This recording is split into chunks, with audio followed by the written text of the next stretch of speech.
Scared to Death by Don Cronk. The phone on the bedside table rang several times before a sleepy hand made its way clumsily in the dark towards the receiver.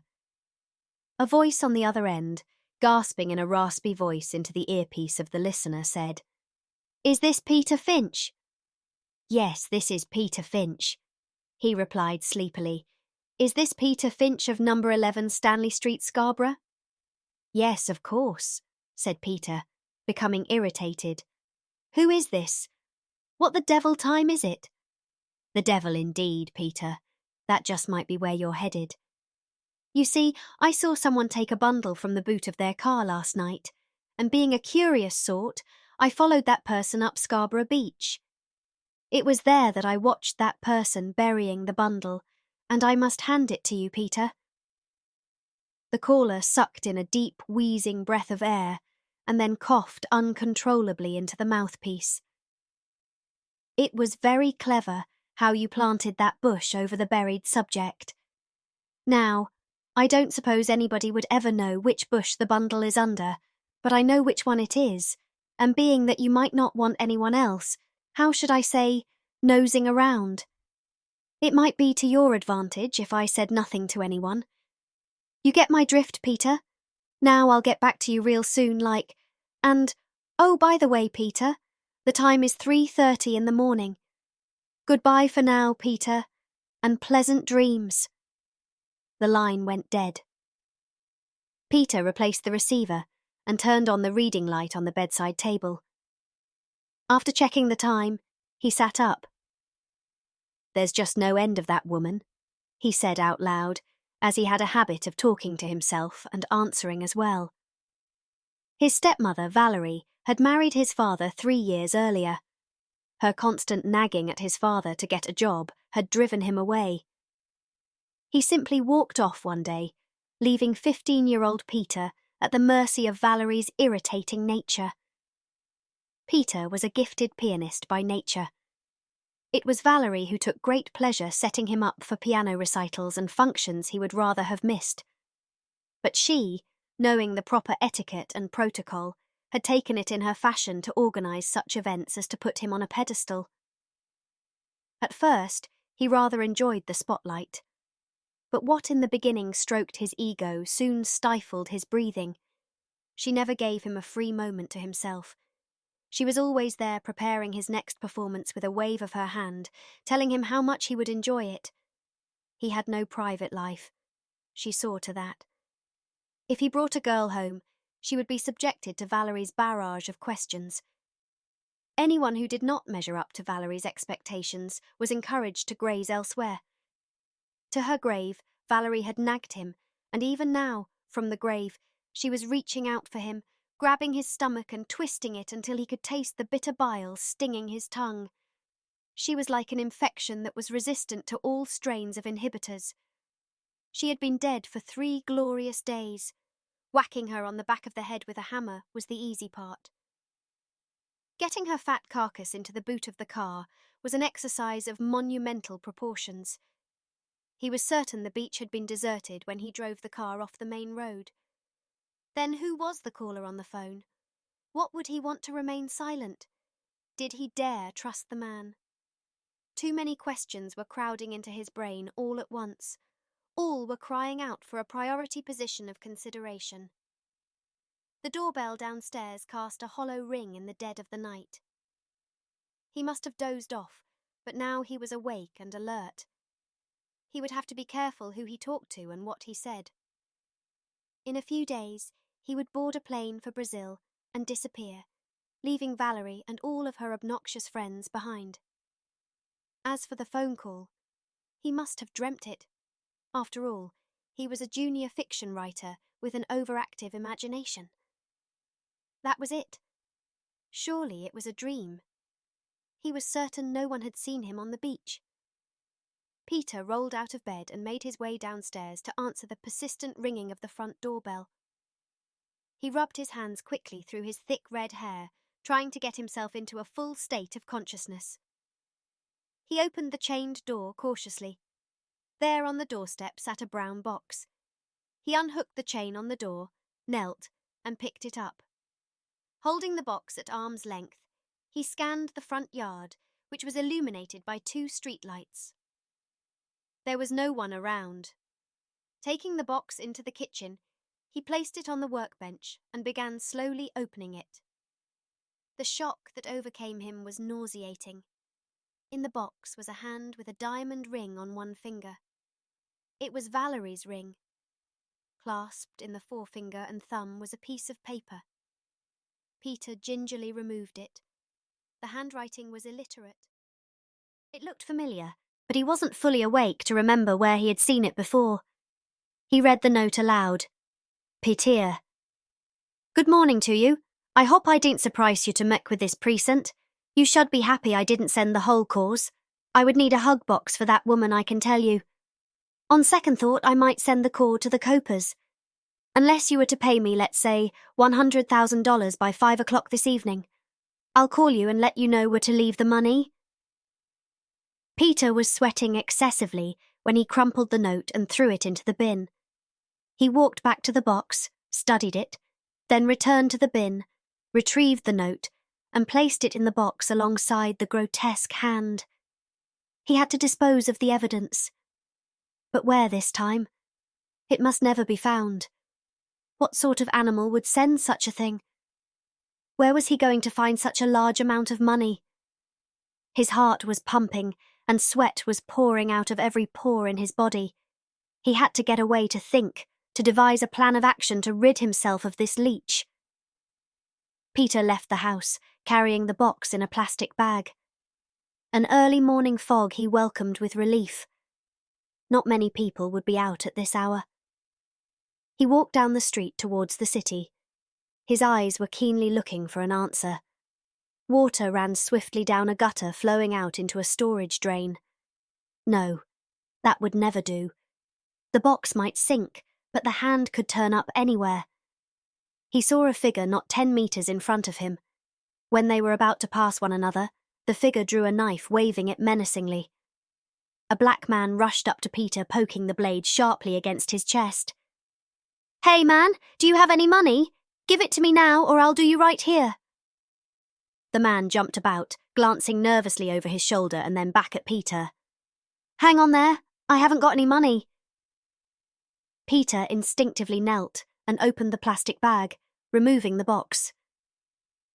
You can have this, he said, opening the box and thrusting its contents into the face of his assailant. The cold, hard hand hit him squarely on the chin. Its stiff, lifeless form fell down the front of his sweater, clinging onto it from the ring on the ring finger. With a quick flick of his knife, he cut the ring free. The hand came to rest on one of his shoes, where he ushered a quick kick and a step backward at the same time. Hey man, what have you done? Shouted the black man in horror. His eyeballs nearly leapt from their sockets. Staggering and falling backward, he dropped the knife. Suddenly, he tried breaking the 100-meter dash as he disappeared into the fog. I didn't want to do that to him, thought Peter. But he had it coming to him. There was no end of perverts and muggers haunting the streets. For the first time, Peter could laugh. The sight of a hand flying from a box and slapping the mugger in the face would come back to haunt him for the rest of his life. Peter heard a truck off in the distance. He headed towards the drone of its engine. As the fog lifted enough for him to make out the truck, he could see that it was a garbage truck that was busy compacting bin after bin of rubbish. Maybe this was what he was looking for. A 15-ton compactor would almost certainly destroy all evidence. He cautiously approached the truck, staying in the shadows. 6 garbage men were wheeling barrels towards the back of the truck. Each clicked his bin onto the back of the vehicle, where the bins rose mechanically. When the empty bins returned to the street, the men dashed off into the fog to repeat the process. That was the moment Peter made his move. There was no one in sight. Running to the back of the truck, he hurled the plastic bag high into the air. His aim was slightly off. The plastic bag nicked the edge of the truck, causing the bag to fall to the ground, where the box broke open, exposing the fingers on the hand so wanting to be hidden. A large, calloused hand from behind Peter reached down and picked up the box. The fingers in the box were dangling in mid-air. Peter instinctively grabbed the box. The two of them wrestled with it, but the Garbo's final jerk gave him possession. "Sorry, mate, that's mine," said Peter in a panic. "That's all right, mate," said the Garbo. "We often miss ourselves. I'll show you how it's done." With a quick flick of his wrist, he tossed the box into the compactor as it rose to deliver its payload. Peter sighed in relief. The deed was done. He made his way home, staggering against brick walls as though he was drunk. He managed somehow to reach his front door, and turning the doorknob, he fell in a heap onto the carpet inside. He crawled across the carpet, finally collapsing onto the cold vinyl kitchen floor. Later, when he woke, there was no way of telling how much time had elapsed. Peter slowly rose from the floor, fumbling in the dark for the light switch. He flicked on the light, but the bulb was too weak to illuminate the room properly. In the dim light, Peter dragged himself towards the refrigerator. His mouth was dry as a cotton ball. His stomach retched but was empty. He reached for a can of cola beer and opened it, letting the cold bubbles nourish and excite the parched interior of his mouth. He drank until the can was empty. Suddenly he needed to know the time. The only clock in the house was upstairs in the bedroom. He grabbed another can of cola beer and headed towards the stairs. Fear had turned his legs to rubber as he clumsily made his way up to the bedroom. The rapid beating of his heart throbbed in his head. He could hear the click-click of the clock ticking away the minutes. He entered the room, switched on the light, and diving across the bed, picked up the clock, spilling cola over it. Beads of perspiration streamed down his forehead. Wiping his face on a pillow, he stared at the clock on the table. The time? 7:30. He had slept all day. He lay silent for a moment, then heard the busy signal from the phone. Rolling over to the other side of the bed, he picked up the phone piece and returned it to its cradle. That explained why he had missed the man's phone call. Now, what was he to do? This maniac wanted money. He decided it was time to get away. Hurriedly, he began packing his clothes into a suitcase. Like a savage animal desperate to survive, he raced about the room. He must travel light. One case would do.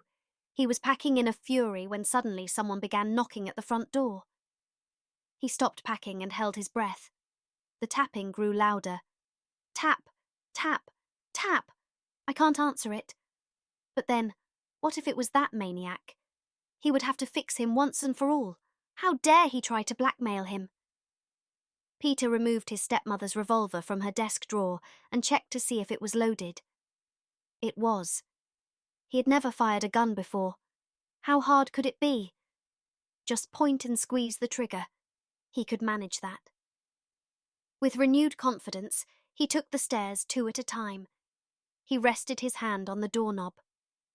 "I'll get him right between the eyes," he shouted out loud. Then, throwing open the door, he issued a volley of shots that disappeared into the darkness. When the gun finally clicked empty, his fingers continued squeezing the trigger, advancing one empty chamber at a time. The clicking echoed in the cold stillness of the night. A branch tapped sullenly in the night breeze against the side of the house. On the doorstep sat another box. This time, it was twice the size of the first one. "This guy's a madman," cried Peter. "What's he sent me now? The entire carcass!" Peter carried the box inside, kicking the door closed behind him. He placed the box on the desk in his study and slowly lifted the lid. Inside was a clear plastic bag, which he gingerly lifted from the box. There was something heavy and blurred inside the bag. He held it up to the light as it spun around in his hand. His face went into shock and terror at the sight he saw. Inside the bag was a head, the head of Valerie. He tried screaming, but no sound came from his mouth. He threw the repulsive object across the room, where it crashed against the wall, coming to rest on the carpeted floor. The head rolled out from the bag. Valerie's green savage eyes stared relentlessly without compassion. Their hypnotic gaze burnt a blaze of guilt into his cranium. He wanted to be sick. His stomach automatically began dry retching. He had to cover those damned condescending eyes of hers. Running to the bed, he snatched the blanket from it and was about to throw it over the hideous sight on the floor, when suddenly Valerie's apparition appeared. A stench like rotting food wafted throughout the room. A fierce, cold wind forced Peter backward, where he crashed into his desk. Spinning around, he came upright on the other side. His hands, each grasping firmly onto the edge of the desk, held him captive. He was too shocked to run. Valerie slowly floated towards him. Her stare was solid, her intention apparent. She was coming for him. From the grave, she had returned with a vengeance for what he had done to her. "You," she moaned, her words gurgling like a drowning swimmer's. "You killed me." "No, Valerie. It was a mistake. I didn't know what I was doing." "You cut me."